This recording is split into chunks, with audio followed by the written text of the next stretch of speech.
Hi, my name is Darryl. I'm Diamond Ballet. My name's Dante Scott, aka Droxity. My name is Shinobi. Hi, my name is Domenique, and this is my return to the canvas. What was life like before the pandemic? Before the pandemic, life was very busy. I was often working multiple jobs, such as graduate assistant, teaching assistant, and taking a full course load.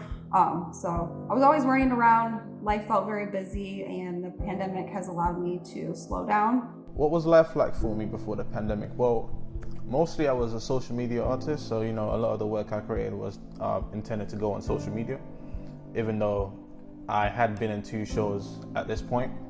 And in London, I had a show in Carnaby Street. It wasn't a solo show, it was a show that was set up for a young artist, and I was invited. And then there was another one just not too far from there. Carnaby Street is quite famous for being, the artistic spot in London. So yeah, that was a big step in my career, but from then on, I didn't really do much more. I guess I didn't get the right audience, I'd say, because a lot of the work I saw was through social media or through friends. Well, I'd say it was about the same, but I think this pandemic helped me out a lot in regards to give me a lot more time, per se, for working on my art. I got a chance to actually sit down and work on my first album in 3 years. This is actually my 4th official album. Had one in 2015, one in 2016, one in 2017. And for some odd reason, I was just so busy for the past 3 years where I just couldn't sit down and make another one until this year. So I guess that's one good thing that came out of this pandemic. So I create streetwear fashion, and I created my own brand called 9 Dreams. And I think the focus before, COVID was really to ask questions about why I'm creating, what's the impact going to be, who am I trying to impact, things like that.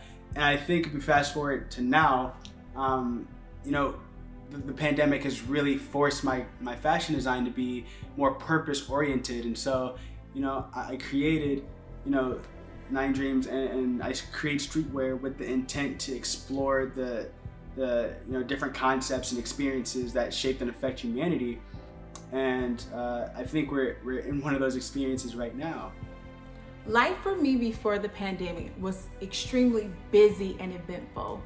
I was teaching dance classes to children, dance fitness to adults, traveling, teaching dance classes, participating in anything and everything creatively with dance as a choreographer and a teacher. But when the pandemic came, it gave me an opportunity to just really sit and really be with my art, which is dance. How did your art change during this period? Well, I'd say that during this pandemic, obviously we had to quarantine, so that gave me a lot more alone time where I can be a little bit more introspective and kind of, explore the insides of my mind, per se. And I learned a lot about myself, and I'm sure everybody else has learned a lot about themselves during this pandemic. And I think that kind of altered and changed the tone of this latest album. I mean, I have literally a picture of my face as the cover of the album. The album is called The Man Behind It All.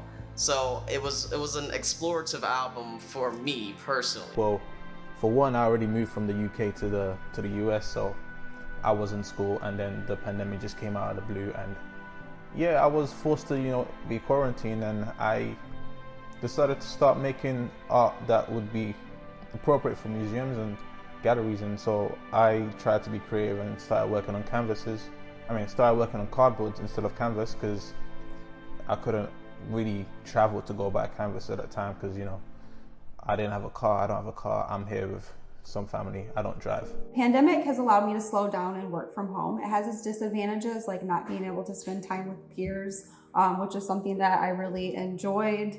And I feel like we need those relationships in our life. So that's something that I've really been missing. But I've had more time to spend on my creative practice. I've had more time to spend in my studio, manifesting my thoughts and creating my thesis work. So I do appreciate that.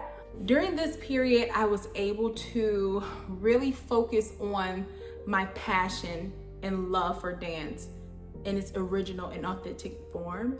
And so I drew inspiration from my home. I created a space in my home where I can get back to the first love, to my first very good friend, which was dance. From that place is where I drew inspiration to just dance to keep me uplifted during this time. Even in that moment, I began to do inspirational dances every Sunday, and I post them on my platform for others to also be inspired and make sure we are keeping joy during this unprecedented time. I drew a lot of inspiration from the various music that I always have listened to. It's very, very,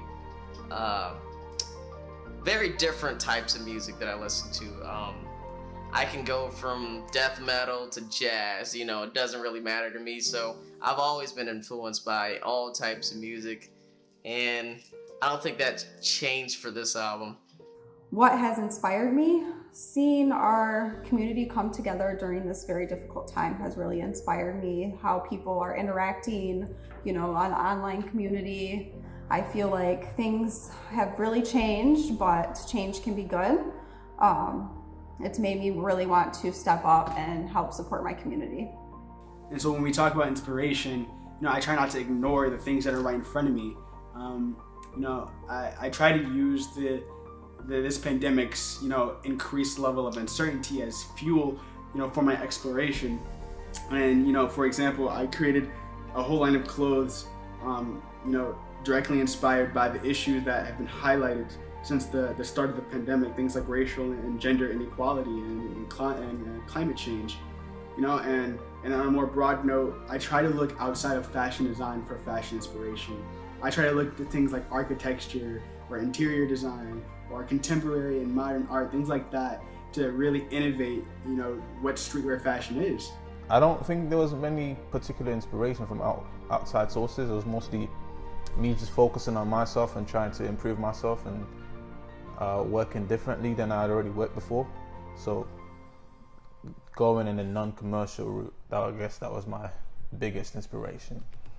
What's helping me get through the uncertainty is focusing on the positives, focusing on the things that are in my house that I can enjoy every day, such as cuddling my dogs, taking care of my family, feeding them my nightly dinner, and having more time in my studio, which has been really helping my mental health. And I think it's really important that we do those things and we spend time focusing on those things that they can be taken for granted. So I think that's really important.